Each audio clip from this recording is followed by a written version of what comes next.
यशवा उसका 8वां बाब और उसकी 18वीं आयत से 35वीं आयत तक। तब खुदावंद ने यशवा से कहा कि जो बर्छा तेरे हाथ में है उसे ऐ की तरफ बढ़ा दे, क्योंकि मैं उसे तेरे कब्जा में कर दूंगा। और यशवा ने उस बर्छे को जो उसके हाथ में था शहर की तरफ बढ़ाया।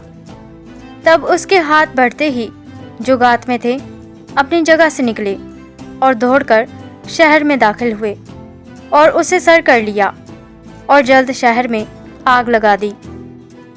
और जब ऐ के लोगों ने पीछे मुड़कर नजर की तो देखा कि शहर का धुआं आसमान की तरफ उठ रहा है और उनका बस ना चला कि वो इधर या उधर भागें। और जो लोग बियाबान की तरफ भागे थे वो पीछा करने वालों पर उल्ट पड़े।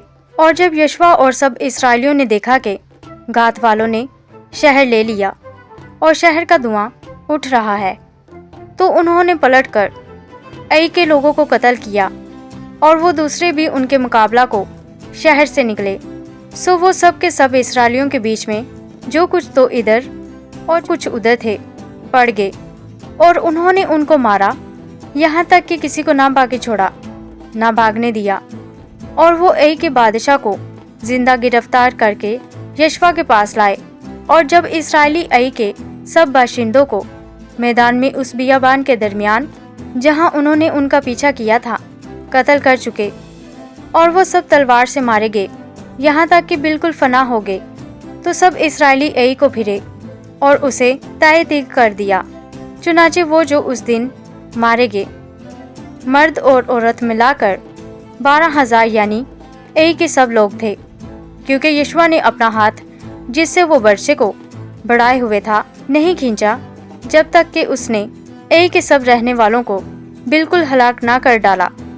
और इस्राएलियों ने खुदावंद के हुक्म के मुताबिक जो उसने यशवा को दिया था अपने लिए फक्त शहर के चुपाइयों और माले गनीमत को लूट में लिया। बस यशवा ने ऐ को जलाकर हमेशा के लिए उसे एक डेर और वीराना बना दिया जो आज के दिन तक है। और उसने ऐ के बादशाह को शाम तक दरख्त पर टांग कर रखा। और जो ही सूरज डूबने लगा उन्होंने यशवा के हुक्म से उसकी लाश को दरख्त से उतार कर शहर के फाटक के सामने डाल दिया और उस पर पत्थरों का एक बड़ा ढेर लगा दिया जो आज के दिन तक है। तब यशवा ने कोहे अबार पर खुदावंद इस्राएल के खुदा के लिए एक मज़बा बनाया, जैसा खुदावंद के बंदा मूसा ने बनी इस्राएल को हुक्म दिया था।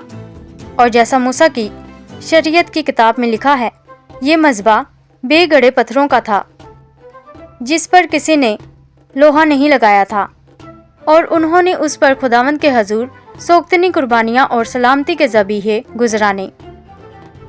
और उसने वहाँ उन पत्थरों पर मूसा की शरीयत की जो उसने लिखी थी सब बनी इस्राएल के सामने एक नकल कंदा की।